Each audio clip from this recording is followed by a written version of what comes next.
Hello बच्चों, आज हम पढ़ने जा रहे हैं क्षितिज भाग 1। क्लास 9th की ये बुक है।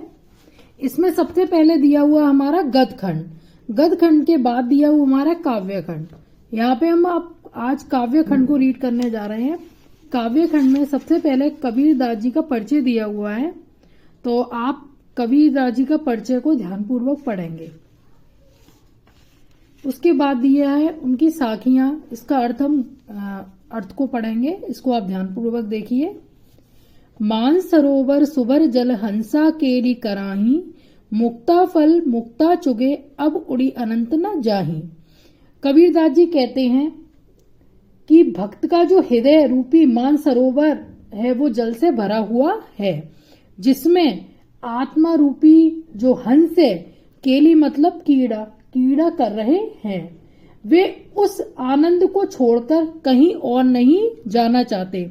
जब उस आनंद को उन्होंने चख लिया है तो अब वो अनंत कहीं भी उड़ना नहीं चाहते हैं। प्रेमी ढूंढत में फिरो, प्रेमी मिले न कोई, प्रेमी को प्रेमी मिले सब विष अमृत होई।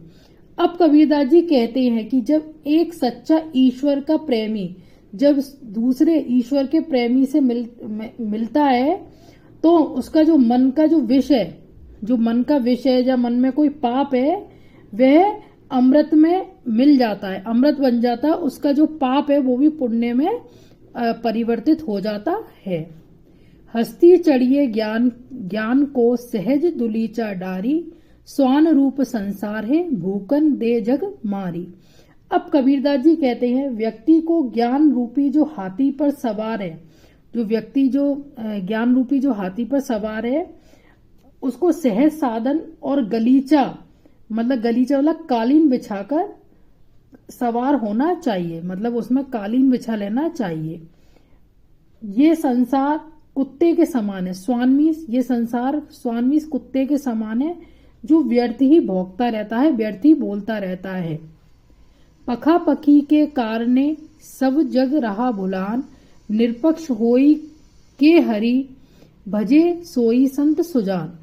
पखा पखी मतलब होता है पक्ष विपक्ष, तो पक्ष विपक्ष या तर्क वितर्क के चक्कर में पड़कर ये सारा ही संसार क्या होता है, ईश्वर को भूल जाता है। ईश्वर को, जो जग का जो मालिक है, ईश्वर है, उसे भूल जाता है।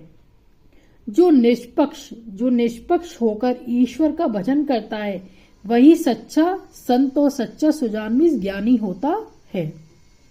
हिंदू मुआ राम कहीं मुसलमान खुदाई, कहे कबीरा जो जीवता जो दूहों के निकट न जाई।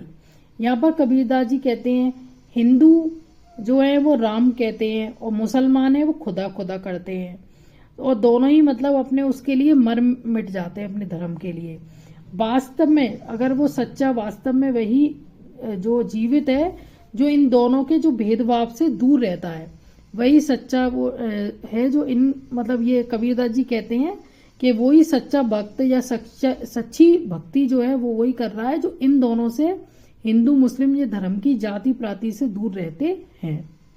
कावा फ्री काशी भया राम ही भया रही, मोट चून मैदा भया बैठी कबीरा जी। यहाँ पर कबीरदास जी कहते हैं जब मन में भेदभाव मिट जाते हैं तो कावा ही काशी हो जाता है। जब मन में जो भेदभाव मिट जाते हैं तो कावा ही क्या हो जाता है, काशी की भांति हो जाता है।